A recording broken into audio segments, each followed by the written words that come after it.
एक छोटे से गांव में दीनानाथ नाम का एक बुजुर्ग किसान रहता था। उसकी पत्नी का कई साल पहले निधन हो चुका था। उसके दो बेटे थे, जिनकी शादी रीमा और कविता से हुई थी। रीमा बड़ी बहू थी। उसे पैसों और आराम से बहुत प्यार था। दूसरी ओर छोटी बहू कविता गरीब घर की थी, लेकिन उसका दिल बहुत बड़ा था। वो अपने ससुर को अपने पिता की तरह मानती थी। एक दिन दीनानाथ ने दोनों बहुओं को बुलाया। बेटियों, मैं बूढ़ा हो गया हूं। अब मुझे तुम दोनों के सहारे की जरूरत है। हमसे जितना होगा कर देंगे। कविता, बाबूजी, आपकी सेवा करना हमारा सौभाग्य है। कुछ दिनों बाद दीनानाथ बीमार पड़ गए।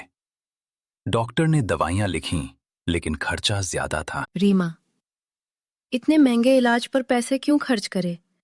बुढ़ापे में तो बीमारी लगी ही रहती है। ये सुनकर दीनानाथ की आंखें भर आईं। तभी कविता ने अपनी छोटी सी बचत की पोटली लाकर ससुर के हाथ में रख दी। बाबूजी, ये पैसे मैंने अपने बच्चे की पढ़ाई के लिए जोड़े थे, लेकिन पहले आपका इलाज होगा। दीनानाथ की आंखों से आंसू निकल पड़े। कुछ महीनों बाद दीनानाथ ठीक हो गए।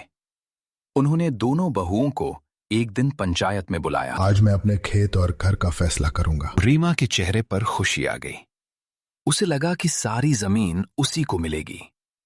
दीनानाथ ने कागज उठाया और कहा, मेरी सबसे बड़ी दौलत जमीन नहीं, संस्कार है।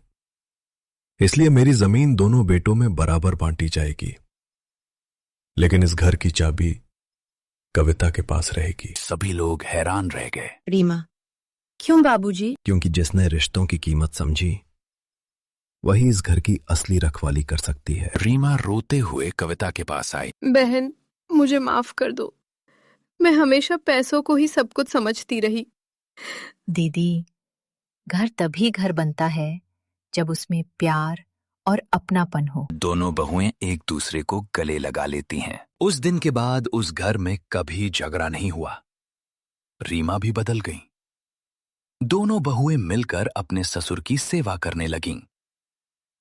सीख: जिस घर में संस्कार, सम्मान और त्याग हो, वही घर सच में खुशहाल होता है। पैसे से नहीं, प्यार से परिवार बनता है।